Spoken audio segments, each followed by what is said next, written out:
Benoit Peeters here to Mexico. Today you came here as tourists, and we have the special pleasure of finding that you're coming here so we can interview you about your new book. At least here in Mexico, I heard that you're working in a new book in France about Jacques Derrida. Yes, I had the great pleasure to write the first biography of Jacques Derrida. I knew Derrida a lot of years ago, and 3 years after his death in 2004, I had the idea to write this biography. And I was able to meet many people, more than 100 people, who knew him at different moments of his life, even his brother, sister, some friend of his youth, and to go with colleagues and different people. And I worked mostly with archives, because he kept everything. He wanted to keep every paper of his life, every letter that he received. But I had a huge work to find the letters that he sent worldwide. And so I think that I have done a serious work. I worked for 3 years. And it's of course very difficult to write the biography of a philosopher, because you can say in a way biography and philosophy are two different matters. But I think that Derrida was really related to the period and the countries where he lived. And so I tried to tell this story with other figures like Michel Foucault, Jacques Lacan and many others, and to tell how he found his own way to create this extraordinary philosophy. In your book you say that it was some kind of easy, because actually he died very young, and he had all the sources you find, they are still alive. So in a way it was easy. In a way it was easy, but of course it was very important for me that people wanted to speak to me, because they are very different people. There are some fights in the history of philosophy and even in its life. And so the first important thing was that his wife, Marguerite Derrida, thought that I could make a good book. And so she was very open-minded, and she told me a lot, and she gave me full access to all his papers. And then I met very, very different people and tried to speak with them, even if they had very different relationships with Derrida. Some of the people that I met loved Derrida, were really close to him, and some were not so close, but were important at a certain moment of his life. And this is the work of a biographer, to try to have all opinions, all type of people, not only the best friends or the family, but every important people. One thing is important to say, I met a little more than 100 people, but I could have met 1,000 people, because his life was very socialized in many, many countries. He traveled a lot. He had a lot of students for 50 years, and so of course I had to make a real choice. Who was important and who was possible to meet. Although he was very important, he was very loved by all the people who knew him. I can read that from your book, that he was very loved. I don't know if you just interviewed the people he loved him, but... in his life, when you look at his whole life, things were not always easy for him. His youth was very difficult. He was born in Alger, which was a part of France at that time, but in a colonial situation. He was Jewish, and during World War II he had a lot of problems as a child. And then, even in his career, it was not so easy. At a certain moment he became very, very famous, and then we had the idea, oh, he was an important person, a successful philosopher. But there were a lot of fights in French university, in Britain, in United States. It was not so easy for him. And deconstruction, which is the main name for his philosophy, was attacked. For example, when there was a project to give him a doctorate honoris causa in Cambridge, there was a huge war, we can say, that people were fighting and saying, it's a shame, we cannot have Jacques Derrida becoming Doctor honoris causa, because he's against classical philosophy. He's not a real philosopher. He's literary. He's not serious. I believe that he was serious, but I try to tell this type of story very honestly, with different point of view. And it's also the story of 50 years of intellectual life. Intellectual life is in a way like political life. It's something complicated and hard, yes. And you need a lot of courage. Before getting into Jacques Derrida intellectual life, I would like to get into your work, because it's, although you study philosophy, you major in philosophy, your first work didn't were about philosophy, but they were about cultural life, like yes. the case of Tintin, or some comics that were important in the cultural life of France. What made the change, or what made you take the right way again? When I was a student, I was really interested in literature and philosophy, and I was lucky enough to follow some of the lessons of Jacques Derrida.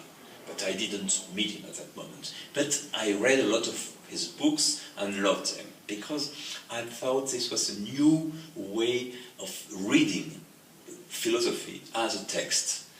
And I was very fascinated by his work. Years later, I met him because I created with a photographer friend a book which was called in France Droit de regard, right of inspection in his English publication.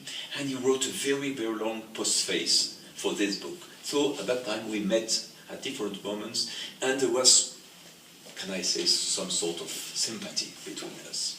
And we kept contact for years. I was very affected when he died, and I was still fascinated by his person, even if my own work for many years was different. I am not an academic philosopher.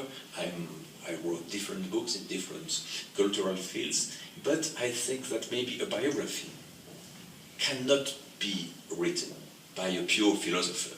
You need to have some philosophical knowledge, of course, but you need also to have some historical knowledge and maybe some literary ability to write a good story with a complicated life and a complicated philosophy.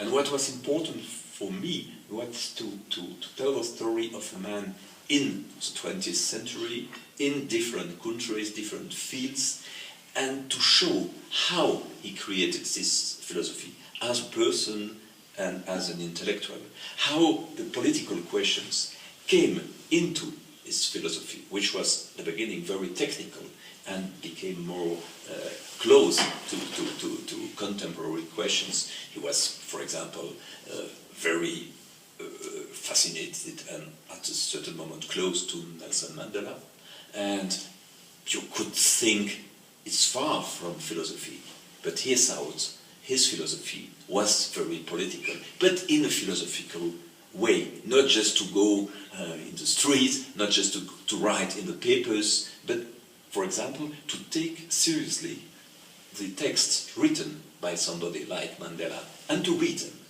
This was always the way that he kept things. And some people thought, oh, Derrida is a philosopher for philosophers. It's very specialized. But my point of view is the philosophy of Derrida is important for a lot of people and was connected with many questions. Psychoanalysis, Marxism, ethic, the question of animals, our relation with the animals, and this type of questions, like also for universities, the question of post-colonial studies, queer studies, gender studies, cultural studies. He worked a lot for these things to have an importance in the academic field.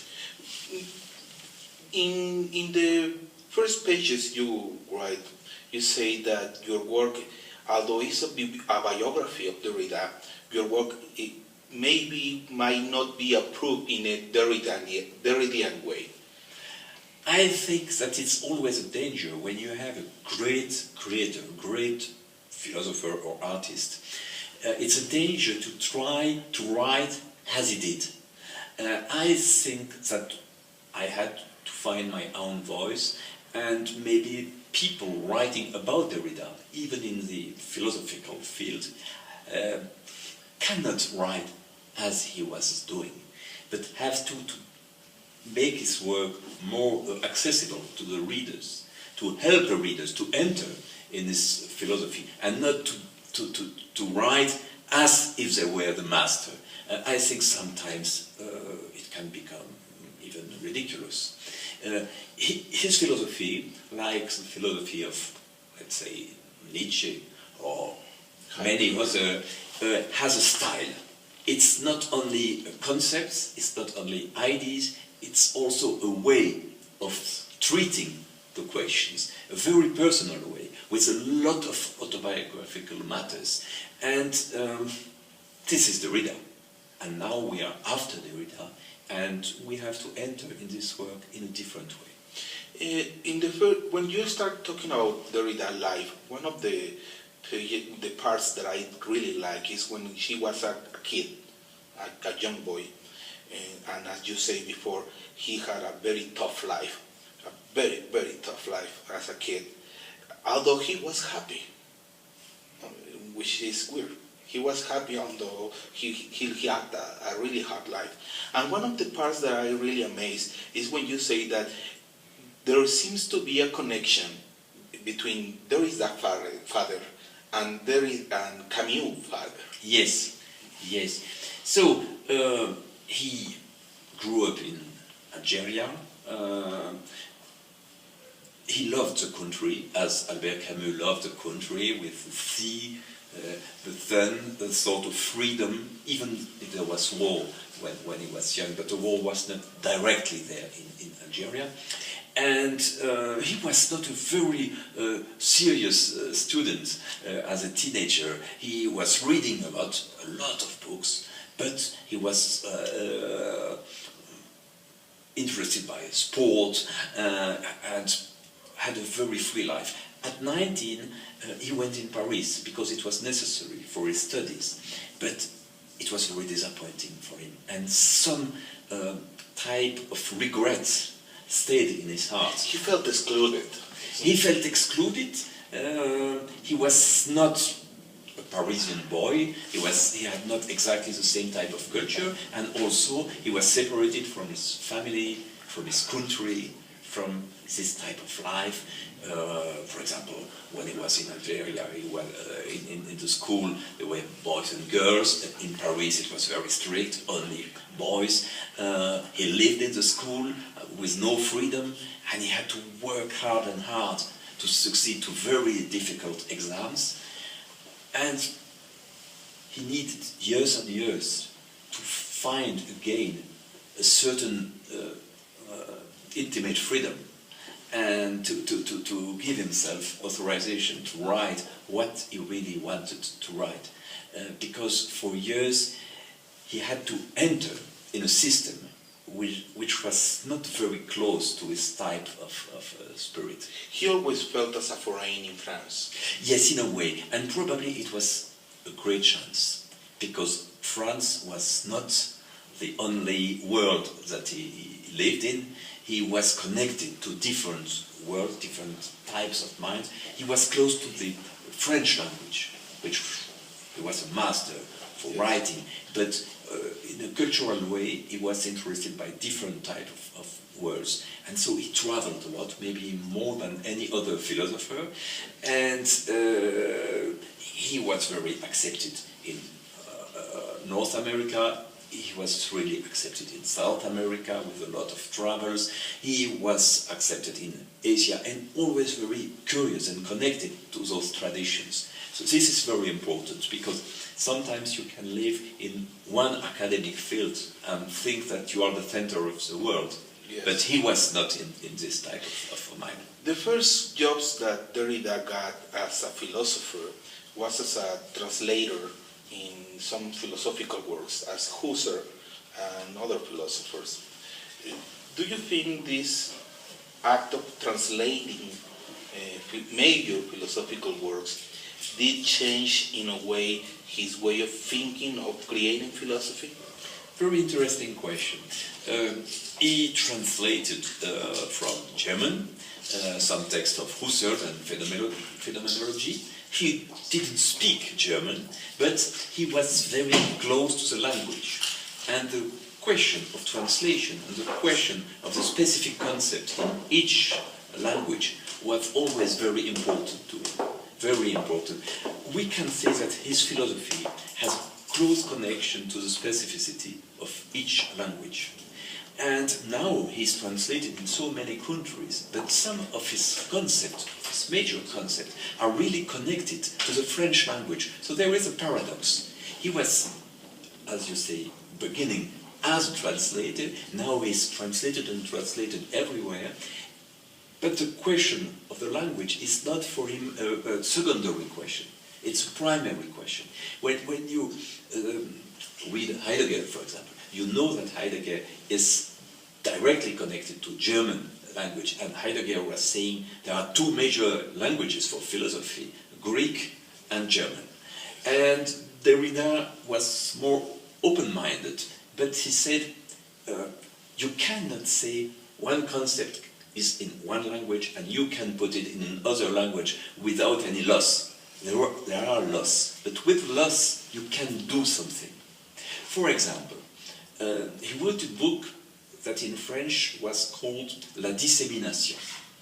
La Dissémination, it was a concept, let's say very simple, of many meanings and with no ends. So you can have some part of meaning and you can continue to interpret, but there is no end.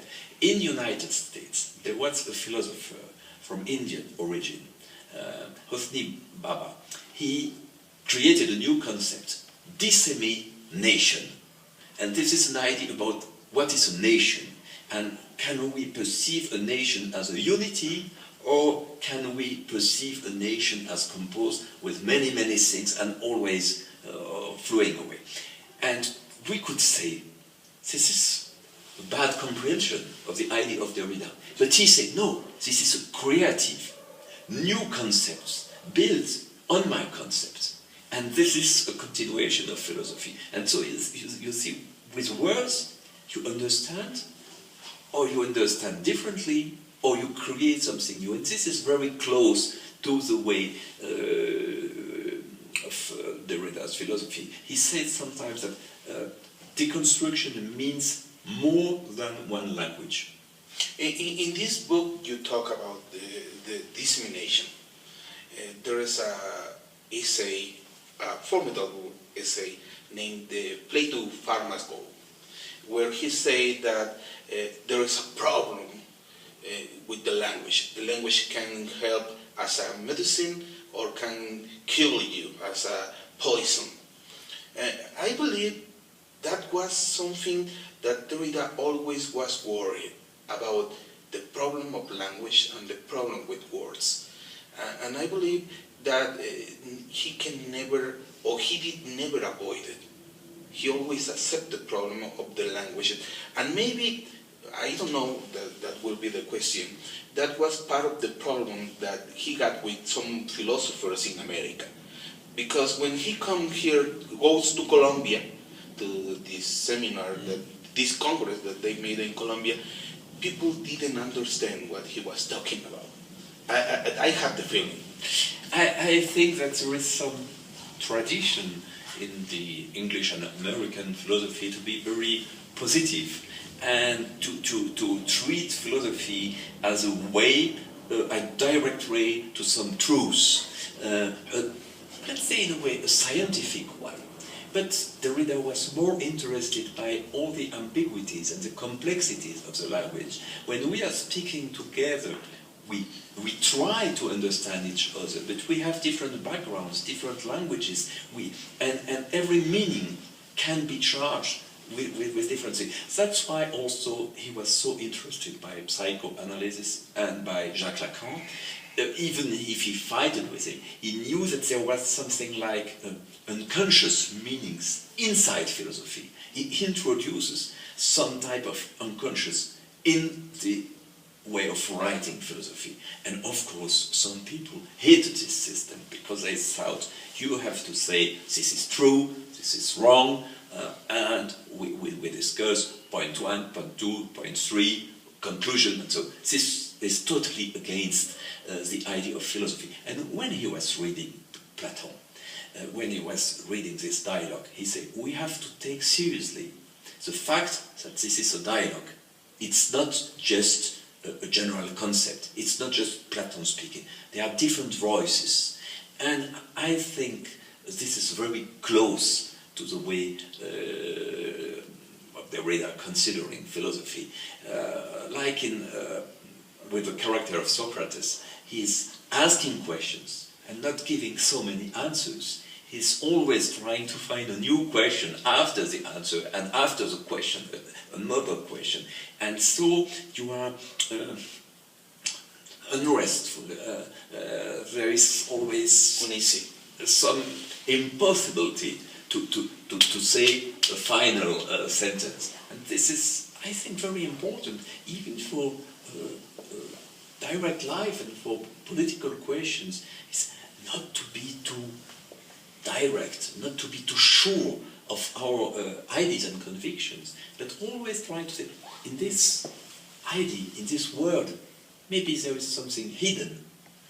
And when we say democracy, for example, and he wrote a lot about democracy, he said democracy is always an horizon, it's always a future.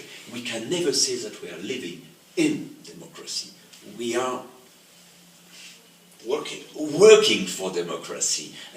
Democracy is always a project. And when you are sure that you are in democracy, maybe it's the end of real democracy. You see this type of ideas.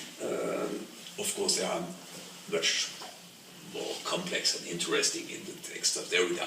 But the idea, everybody can feel it at a certain moment. Don't be too sure of your own ideas. Always think that there are other dimensions. One of the chapters of your book that I really love is when you talk about this conflict of, it's more epistemological, when you talk about Heidegger and the man. These two horizons in the work of Derrida. Do you think at the end he goes closer to Heidegger? No, I think Heidegger was very, very important in his use. And probably the beginning of Derrida's philosophy is so connected to Heidegger that it was impossible for him to say, I forget Heidegger because of the biographical questions and the connection with the Nazism and all the things that we unfortunately know. But some people said, you should have to fight against Heidegger. And he said, Heidegger is important philosophically, and we cannot just disqualify him for the major problem. We still have to read him and to understand why and how he could make this very catastrophic choice. At the same moment, middle of the 80s, there was this important affair in the United States about Paul de Man, who was very important to introduce his work in America, and Yale and so. And so, at a certain moment, there was a fight against Derrida in France and Germany about Heidegger, and a major fight exactly at the same moment in the United States. And they were saying Derrida is a dangerous person in a political way. Probably this very difficult moment had good consequences in his work, because this obliged him to be clearer on some ethical questions and to put them in the first part of his next books and his seminars. So he had to say how his philosophy was connected to philosophical and political questions, far away of the problems of Demont and Heidegger. Of course, when you enter, for example, in the Paul Demont war in the United after the war, the death of Paul Demont, you see how complicated were things. And Derrida always tried to show it and to say you cannot just disqualify all the work of this man for 2 or 3 very poor papers that he wrote when he was 22 in Belgium. And when people were saying, there was a Nazi teacher in Yale, a very important professor who was a Nazi teacher, Derrida just found this so lazy, such laziness, such absence of real lecture and meaning and reading it. So he thought it was absurd, but this obliged him to go a little further in his thought and in his work. Before go to the ethical questions, there is some part, at least here in Mexico, many people read Derrida, but not too many understand what is the construction. Derrida was clear. He said, well, this is not a method, this is a strategy. But still, some people don't get it. Now that you work on his intellectual life, how can you define the construction? The first thing is you cannot use deconstruction in every situation. Now some people are using this word as it was with Woody Allen's film, deconstructing Harry, and so they are saying deconstructing I don't know, cooking, deconstructing architecture, deconstructing traveling. You can, but at a certain moment, it has no meaning. We first have to remember that it's connected to a certain idea of reading and close reading. Deconstruction is not destroying, it's not against, it's to enter in a text or to enter in a concept. It can be for law, for theology, for economy, and to read it very closely, to be to take care of any word, any metaphor, any small story or myth told in this text, and to say maybe we can take it by another way.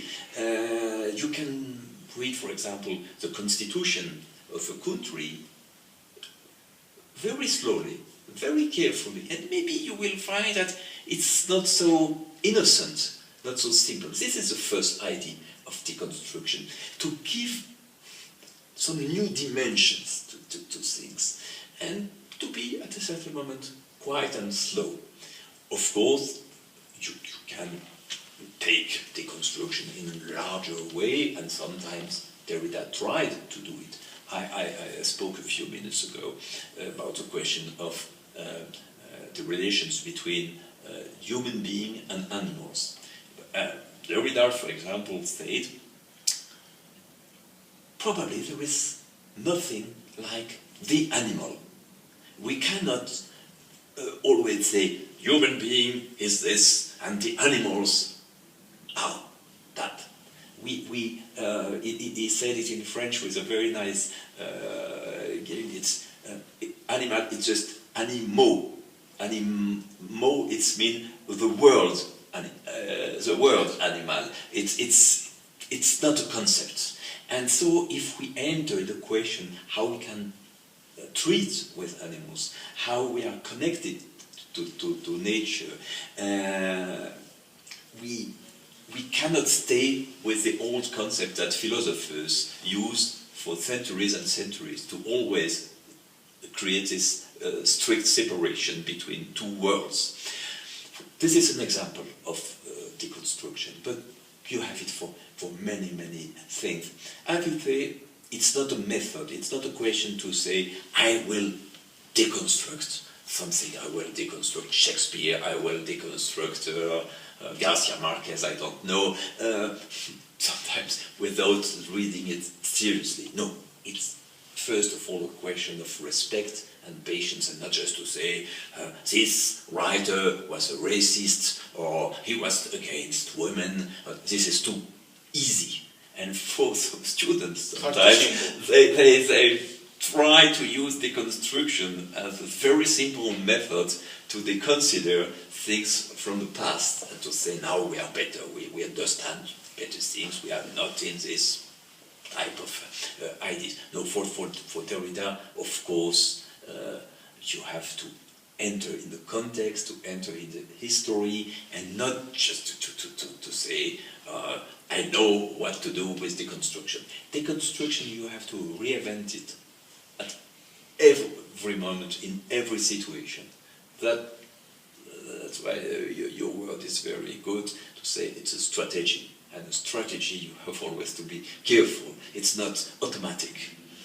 In the last part of his life, since the conflict with the United States, when he talked about Heidegger, he, as you say, he was very worried about the ethical questions. But in the last years, in the last seminars, he was more worried about the animal rights and the situation with the animals.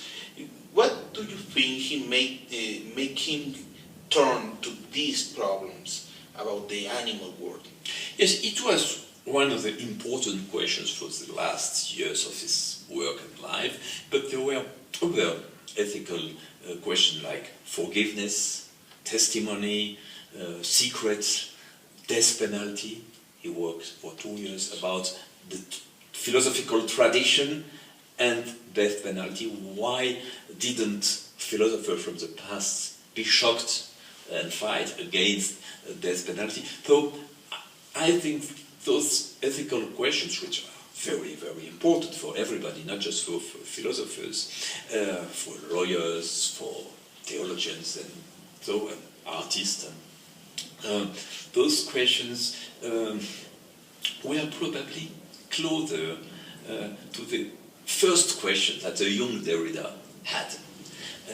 In a way, I think that there was some lyric and artistic and ethical feeling in his youth, and then he tried to become a very serious and technical philosopher, to be accepted in the philosophical community. But at the end of his life, he felt probably more free and went more directly to the questions that were so important for him. And he used at that moment all the autobiographical experience. For example, in the book about the animal, the French title is L'animal que donc je suis, so the animal that I am myself. He's speaking to his about his relation with his own cat.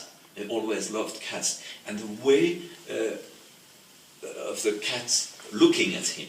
They say we are looking at the animal, but what is the way that the animals are looking at us? So then he takes seriously a very personal experience and tries to make it a philosophical experience, which is something that some people forget because they think Derrida is hard to understand, it's far away, it's difficult. I never had this impression. When I read it as a young man, I certainly did not understand everything, but I felt that he was useful for me and helped me to understand things and to understand better other texts, but maybe other questions also. For you, Benoit, what was the hardest part of the work? I mean, the work is impressive. It's more than 1,800 pages. But for you, what was the hard part of the work? I had many documents. I could have written a much bigger book. I tried to make it, in a way, a simple narration, going from very personal things of Derrida's life to historical parts, to philosophical questions, and I tried to make it, in a way, accessible, so that people who are afraid of Derrida could read the book and understand it. And what was difficult for me when I wrote is not to have philosophical chapters, historical chapters, personal chapters, but to guide the reader from one point to another, and even when it became more difficult, okay, I can follow the text. This was a technical point as a writer, but I think this was also my responsibility to make a book that helped people to know the man, to know the philosopher, to know the period and the context, and probably to have more desire to read Derrida, because this is the most important thing. Is when you finish the book, if you want to read one or two books by Derrida and say, oh, it can be important for me, then my book is a success. In Derrida, as you say at the beginning of the conversation, was a person that kept all his papers, all his letters, and now... Archive. Yeah. The question of archive was also for him a philosophical question. Yeah. Do you think that now he's dead, what are the major lines or the major kind of pots that Derrida would like that people work? Or there is all his work that he's leaving to any philosopher to work on it? What are his major concernations, major preoccupations to work? I think we have to accept that Derrida is not there anymore. Next year it will be 10 years that he died. And I cannot speak in his name, and nobody can speak in his name and say Derrida would have liked this, Derrida would have reacted that way. What we have to do now is to use his text and works and seminars and so as a material to go further, to interpret his philosophy, to criticize him, but in a very serious way and respectful way, and to continue to work, not only to read him, but to make something with his book, to make some new philosophical creation. I think that he was a moment, he was a major person, he was a fascinating person, but now this is our responsibility to continue to create and not to celebrate him. Celebration is good for the 2-3 years after the death of somebody. Of course, it's very difficult for the people who worked with him and who loved him to accept his disappearance. But now I think the respect is to be creative and to go further and to use his work as we can use Kant or Hegel or Heidegger or Michel Foucault. We have to say Derrida is useful and we can make something creative even when we are criticizing some aspect of his work. One of the qualities of your work is that I believe you don't need to be a philosopher to read it.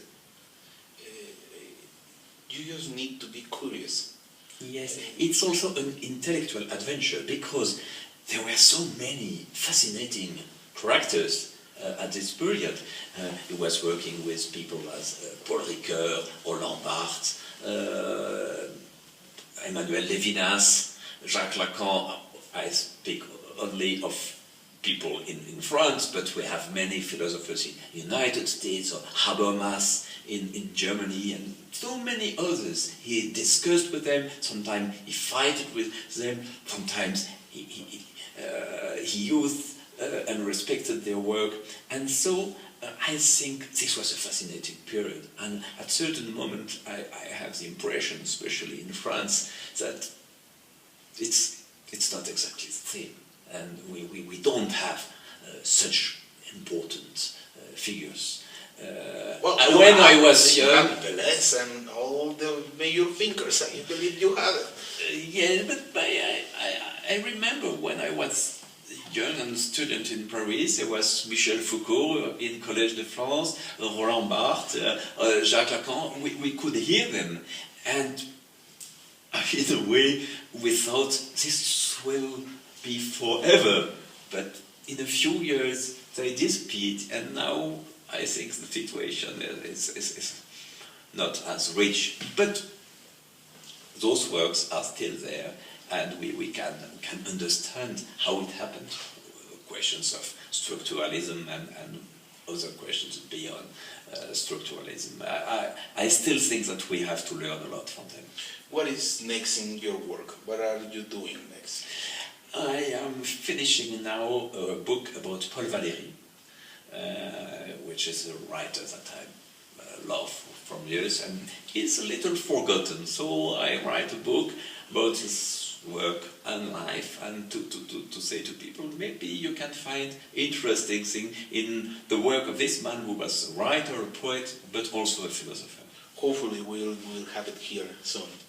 Well, thanks a lot. Benoit, it was a pleasure. It was a pleasure to talk with you.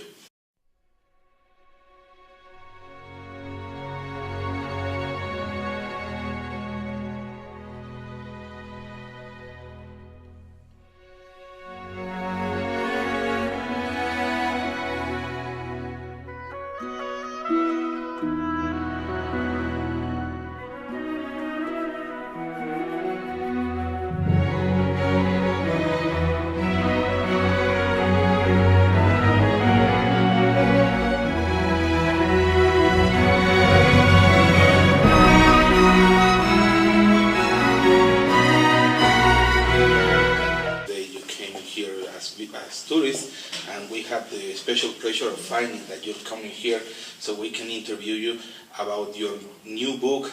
At least here in Mexico, I heard that you're working in a new book in France about Jacques Derrida. Yes, I had the great pleasure to write the first biography of Jacques Derrida. I knew Derrida a lot of years ago, and 3 years after his death in 2004, I had the idea to write this biography. And I was able to meet many people, more than 100 people, who knew him at different moments of his life, even his brother, sister, some friend of his youth, and to go with colleagues and different people. And I worked mostly with archives, because he kept everything. He wanted to keep every paper of his life, every letter that he received. But I had a huge work to find the letters that he sent worldwide. And so I think that I have done a serious work. I worked for 3 years. And it's of course very difficult to write the biography of a philosopher, because you can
Well, welcome Benoit Peeters here to Mexico. Say in a way, biography and philosophy are two different matters, but I think that Derrida was really related to the period and the countries where he lived. And so I try to tell this story with other figures like Michel Foucault, Jacques Lacan and many others, and to tell how he found his own way to create this extraordinary philosophy. In your book you say that it was some kind of easy, because actually he died very young, and he had all the sources you find, they are still alive. So in a way it was easy. In a way it was easy, but of course it was very important for me that people wanted to speak to me, because they are very different people. There are some fights in the history of philosophy and even in its life, and so the first important thing was that his wife, Marguerite Derrida, thought that I could make a good book, and so she was very open-minded, and she told me a lot, and she gave me full access to all his papers. And then I met very, very different people and tried to speak with them, even if they had, during World War II, he had a lot of problems as a child. And then, even in his career, it was not so easy. At a certain moment, he became very, very famous, and then we had the idea, oh, he was an important person, a successful philosopher. But there were a lot of fights in French university, in Britain, in United States. It was not so easy for him. And deconstruction, which is the main name for his philosophy, was attacked. For example, when there was a project to give him a donnera honoris causa in Cambridge, there was a huge war, we can say, that people were fighting and saying, it's a shame, we cannot have Jacques Derrida becoming Doctor honoris causa, because he's against classical philosophy. He's not a real philosopher. He's literary. He's not serious. I believe that he was serious. But I try to tell this type of story very honestly, with different point of view. And it's also the story of 50 years of intellectual life. Intellectual life is in a way like political life. It's something complicated and hard, and you need a lot of courage. Before getting into Jacques Derrida, Very different relationships with Derrida. Some of the people that I met loved Derrida, were really close to him, and some were not so close, but were important at a certain moment of his life.